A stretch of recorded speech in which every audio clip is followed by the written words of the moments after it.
गया स्थित sale tax विभाग के प्रमंडलीय कार्यालय में मगध प्रमंडल के राज्य कर अपर आयुक्त प्रशासन मोहन कुमार की अध्यक्षता में राजस्व वृद्धि पर विभाग के पदाधिकारियों के साथ बैठक आयोजित की गई। बैठक के बाद अपर आयुक्त मोहन कुमार ने बताया कि करदाताओं द्वारा समय जीएसटी रिटर्न दाखिल नहीं करने से राज्य की ग्रेडिंग राष्ट्रीय स्तर पर काफी बिछड़ रही है। उन्होंने बताया मगध प्रमंडल में करीब 20,000 करदाताओं की संख्या है। इनमें से नियमित रूप से केवल 40% ही अपना रिटर्न भर रहे हैं, जबकि जीएसटी नहीं भरने वालों की संख्या मगध प्रमंडल में 4,200 है। इससे राज्य की ग्रेडिंग देश में काफी पिछड़ रही है। उन्होंने बताया कि पहले चरण में कर वसूली व राजस्व वृद्धि को लेकर विभाग द्वारा जागरूकता अभियान चलाया जा रहा है, जिसमें कई सुझाव दिए जा रहे हैं। सुविधा के लिए SMS से भी रिटर्न दाखिल करने की व्यवस्था की गई है। साथ ही विभाग में सुविधा केंद्र की भी व्यवस्था की गई है। सरकार बंधुओं का स्वागत है। आप लोगों को आज आमंत्रित करने का एक खास मकसद है। आप लोगों के साथ इस परिचर्चा में जानकारी देने के लिए वैचारिक जीएसटी से संबंधित वैचारिक आदान प्रदान के लिए हमारे सर्कल 1 के joint commissioner Shri Vinay Kumar, circle 2 के joint commissioner Shri Om Kumar Sinha, circle और आईबी के अन्य सभी ऑफिसर यहाँ उपस्थित हैं। एक्चुअली जीएसटी 1 जुलाई 2017 से जब से जीएसटी लगा, तब से जीएसटी के प्रावधान के अनुसार जो हमारे निबंधित व्यवसायी हैं, उन सभी व्यवसायियों को रिटर्न भरने का भी प्रावधान है। वो लोग भर भी रहे हैं। हाल के दिनों में देखा गया है कि जो रिटर्न फाइलिंग है, वो रिटर्न फाइलिंग में जितना अपेक्षित सुधार होना चाहिए, वो सुधार नहीं हो पा रहा है।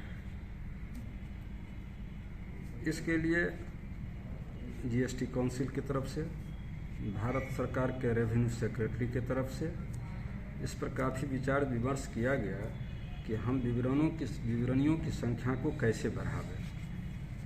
और उस जो रेवेन्यू सेक्रेटरी भारत सरकार के अध्यक्षता में मीटिंग हुई, उसमें उन्होंने मंथली मार्किंग स्कीम और परफॉर्मेंस इवैल्यूएशन का एक उन लोगों ने SOP तैयार किया, एक गाइडलाइन तैयार किया। क्या सर? मंथली हर एक स्कीम परफॉर्मेंस के आधार पर रैंकिंग तय किया जाएगा।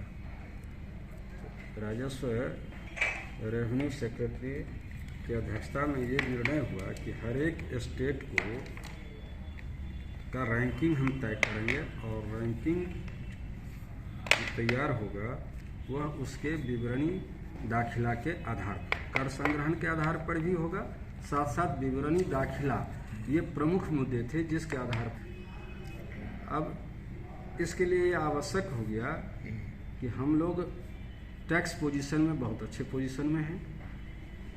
विवरणी की दाखिला में हमारा स्टेट पिछड़ रहा है, तो हम लोग विवरणी दाखिला को कैसे बढ़ावें।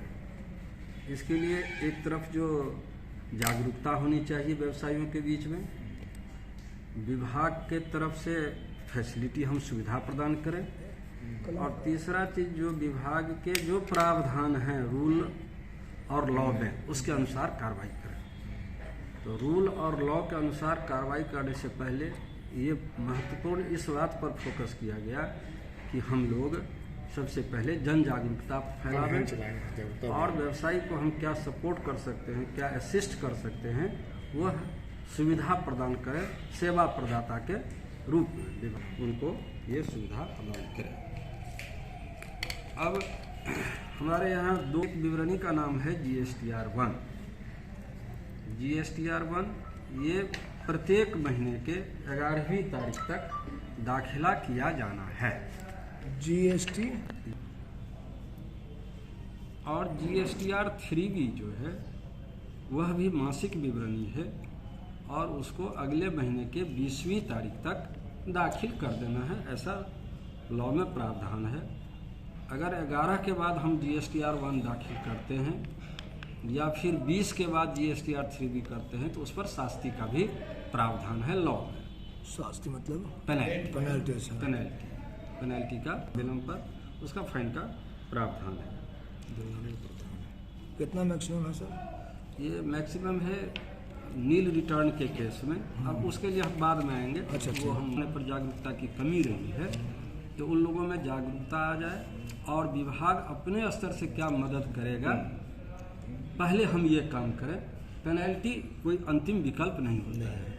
स्तर पर जो हमारे जितने निबंधित व्यवसायी हैं पूरे स्टेट में जी, और उन सबों के रिटर्न और उनके जितने रिटर्न आ रहे हैं उन सबों की समीक्षा की गई। हमारे यहाँ इसके लिए एक सेल बना हुआ है जीएसटी सेल, तो उसमें ये देखा गया कि जीएसटीआर 3B का परसेंटेज जो हमारा है वह मोटा मोटी 94 से 95% के आसपास रहता है।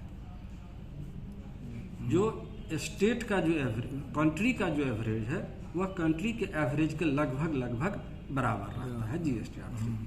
मतलब जीएसटीआर 3B में हम बहुत अच्छी स्थिति में हैं, और अगर उसको हम 100% कर लेते हैं तो सर्वश्रेष्ठ हो जाएंगे, लेकिन फिर भी एक सम्मानजनक स्थिति में हम नेशनल एवरेज के इर्द गिर्द चाहते हैं।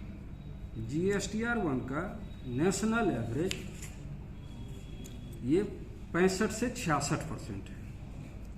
जीएसटीआर 1 दाखिला का नेशनल एवरेज 65 से 66% रहता है, और दुर्भाग्य है कि हमारे बिहार में यह 31 से 32% के आसपास है, बहुत कम है। और ये 10 दिन पहले से विभाग के द्वारा प्रयास किया गया है, विभाग के पदाधिकारियों के द्वारा, और हमारे जो आयुक्त महोदया हैं उनके सतत मॉनिटरिंग के चलते इस महीना में ये लगभग 38% पर 38-39% पर पहुंच गया है। तो हमारे आयुक्त महोदया का प्रयास, विभाग के अधिकारियों का मेहनत और उनके निर्देशन में हम लोग 38% तक पहुँचे हैं, और उम्मीद है कि हर एक महीना इससे हम लोग आगे बढ़ते जाएंगे। ये जागरूकता हो जाए, विभाग की तरफ से हम लोग मदद करने के लिए तैयार हैं। तो जीएसटीआर 1 हमको 11वीं तारीख तक डाल देना है, और ये 11वीं तारीख तक डाल दें। उसमें ऐसा भी देखा गया है कि ये हर एक लोग अपना डालें, जो डालते हैं तो वो 12 को डालते हैं, 13 को डालते हैं, 14 को डालते हैं, तो हमारा रैंकिंग जो है 11 के बाद रैंकिंग हमको नहीं मिलेगा, उतना मार्क्स नहीं मिलेगा। जीएसटीआर 1 दाखिला के लिए 15 मार्क्स दिया गया है कि हमारे जितने लोग हैं रजिस्टर्ड, वो यदि टाइमली भर दिए सभी लोग तो हमको 15 मार्क्स मिलेगा। नहीं तो अगर 32 प्रोपोर्शनेट मिलेगा, समानुपातिक मिलेगा, तो जो 12 को भरते हैं, 20 को भरते हैं, अगर वह केवल 11वीं तक भर दें, 11वीं तारीख तक, तो हमको इस पर ज़्यादा मार्क्स आएगा और मेरे स्टेट का रैंकिंग ऊपर बढ़ जाएगा। नील रिटर्न भी नहीं भर रहे हैं, या फिर नील रिटर्न भी जो भर रहे हैं तो अपनी सुविधा अनुसार भर रहे हैं, 1 महीना पर, 2 महीना पर, 20 तारीख को, 25 तारीख को, अपने मन से। तो ये जो नील रिटर्न फाइलर हैं, इनकी भी एक काफ़ी तादाद है पूरे राज्य स्तर पर। अगर हमारे जितने नील रिटर्न भरने वाले हैं, जिनका कोई खरीद बिक्री नहीं है, और जितनी संख्या में वो लोग डिफॉल्टर हैं पूरे स्टेट में, कम से कम नील फाइलर वाले भी भर देंगे, रैंकिंग तो काफ़ी रैंकिंग में हमारे राज्य का रैंकिंग में सुधार आ जाएगा। समय से भर। उसके लिए विभाग ने बहुत अच्छा कार्यक्रम चलाया है कि वो ये लॉ में प्रावधान भी किया गया है, जीएसटी लॉ में जो नील रिटर्न वाले हैं उसके लिए जीएसटी में ये प्रावधान किया गया है कि वो SMS से भी भर सकते हैं।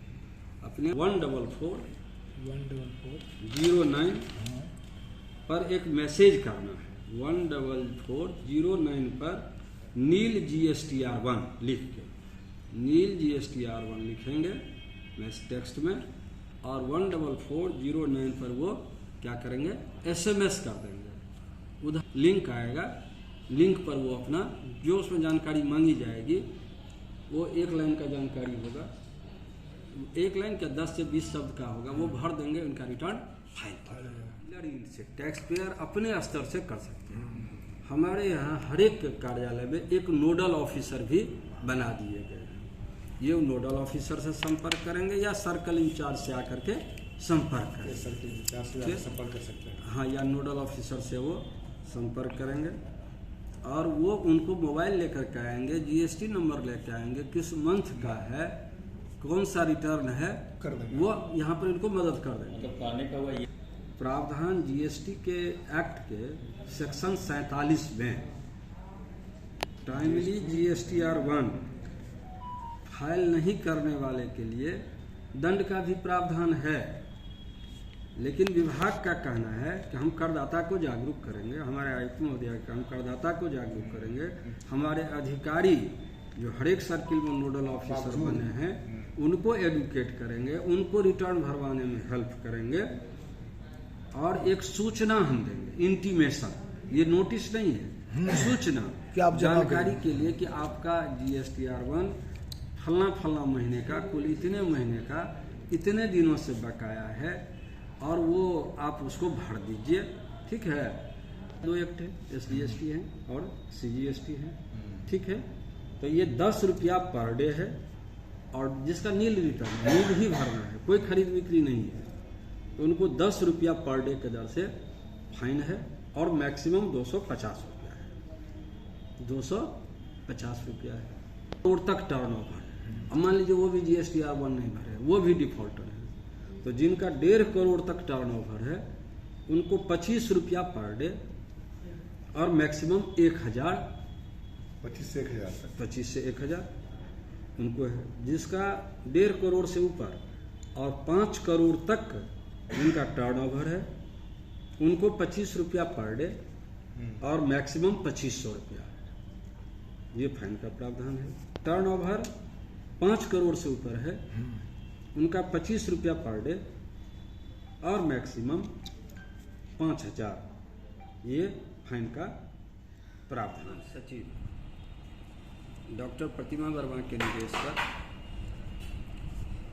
पूरे बिहार के 9 प्रमंडल में कल दिनांक 15 को रात्रि 8 बजे से 12 बजे और फिर 4 बजे भोर से आज सवेरे 8 बजे तक एक पूरा अभियान चलाया गया रोड चेकिंग का, जिस क्रम में मगध डिवीजन के टीम के द्वारा कुल 28 गाड़ियां पकड़ी गई हैं, जिसमें डिफेक्टिव इनवॉइस या डिफेक्टिव बिल था, हाँ कागजात, अपूर्ण कागजात या नहीं कागजात, अब उस सब का भौतिक सत्यापन किया जाएगा। फिर जो उसके सुनवाई की प्रक्रिया है वो सब संपन्न की जाएगी।